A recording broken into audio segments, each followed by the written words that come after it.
Yes, yes, yes. It's Raphael Dawkins, Combat Radio.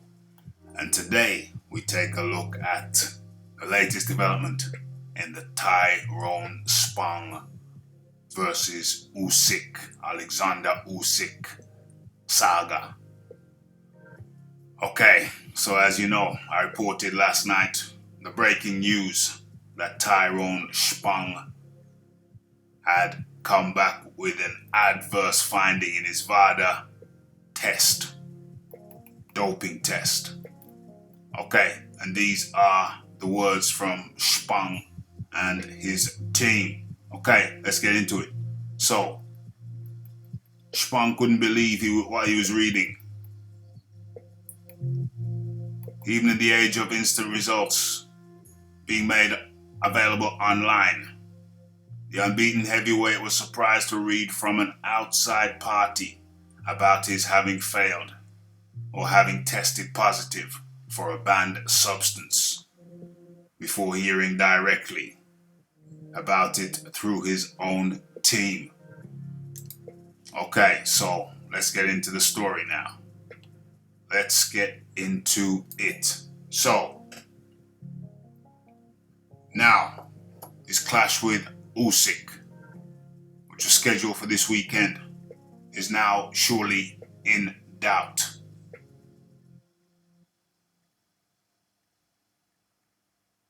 Oleksandr Usyk, who's due to make his heavyweight debut this Saturday at the Wind Trust Arena in Chicago, Illinois. The show will still go on, either with or without Spong.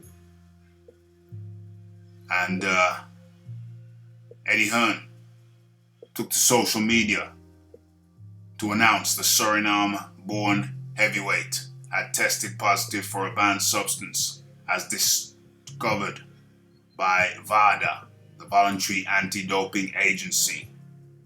Okay, Eddie Hearn had this to say. He said, "We've been contacted by VADA to inform us that there has been an adverse finding in Spong's case." Hearn noted through his verified Twitter account. "It has been sent to the State of Illinois Commission, and further information will be released this morning." That's today, that's Tuesday. "We have opponents standing by, reserve opponents, that is." So, it's been discovered that Spong's A sample showed an adverse finding of clomiphene. Clomiphene. What is clomiphene? Well, clomiphene is commonly found in female fertility prescription medications. As it relates to usage by males, however, it has been deemed by the World Anti-Doping Agency, WADA, as a masking agent, hence landing on the banned list, both in and out of competition. VADA's standards are far stricter, as the Las Vegas-based agency boasts zero tolerance when it comes to all banned substances. The positive test was released by VADA to all parties involved in Saturday's DAZN streamed card. Hearn is the lead promoter for the event, and he felt the need to alert the public, which is only fair. So, it's very strange because Tyrone was just informed that he had tested negative from the other test. There are already whispers that plans are in place to remove Spong from the show, although the matter is subject to a hearing with the Illinois State Athletic Commission. Spong's team planned to file a request for the B sample to be tested, although the timing of the news coupled with the process in having those results come back would come well after Saturday's scheduled contest. We had a face-off today, and all of a sudden, Usyk decides to shut it down, claims Gonzalez. "We just had a weird feeling all day that something was off." It's So I guess they had a scheduled face-off, and Usyk decided against it. Everything started to make sense after that email from VADA. I guess Usyk must have heard beforehand. More direct to the point, was the drug testing casualty. This is a setup, Spong insisted. I vehemently deny that I have ever taken the substance named in the VADA report.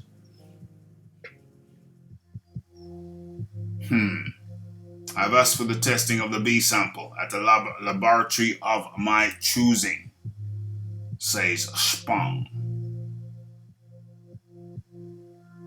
Testing performed last week at the request of the Illinois Boxing Commission showed what I have always known, that I am a clean fighter. Potential candidates to fill the void have yet to be revealed, although there are rumors of at least 5 heavyweights in line prepared to jump in on short notice. Interestingly, it would mean a replacement for an already alternative opponent choice. Spong accepted the assignment immediately after his latest win, a second-round knockout of Jason Minda on August the 31st in Murada, Mexico. His name surfaced shortly after the originally planned opponent, Carlos Takam, withdrew after signing with Star Boxing and wishing to take his career in another direction.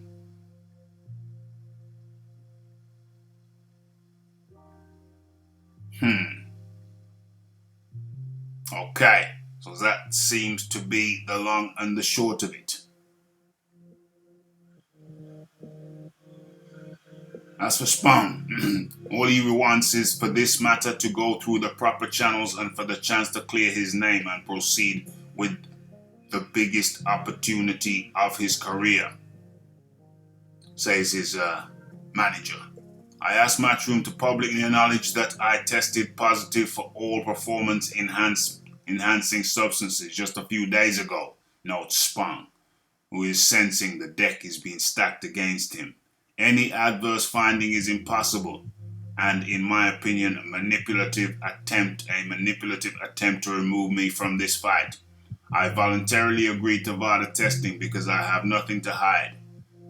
I will not rest until I am absolved of this outlandish allegation, and will pursue all legal avenues available to me, including seeking legal damages to correct this wrong. Damn.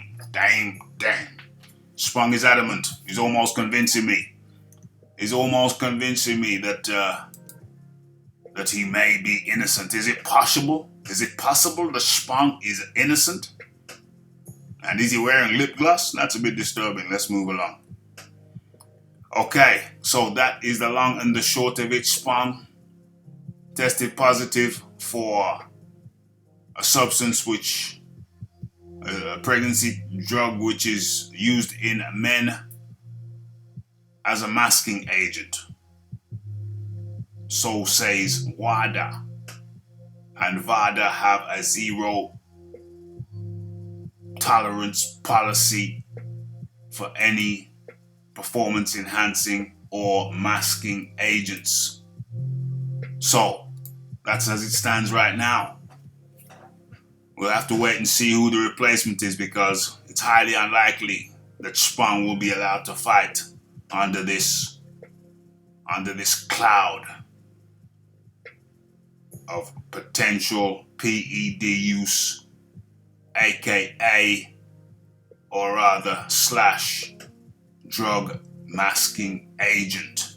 So what say you? It's Raphael Dawkins. It's the Combat Radio. It's the like, it's the subscribe, it's the comment, it's the shares, and it is the hitting that bell icon to stay updated with news and notifications. So have your say. And be sure to follow me on Twitter. It's Raphael Dawkins, Combat Radio. And I'm out.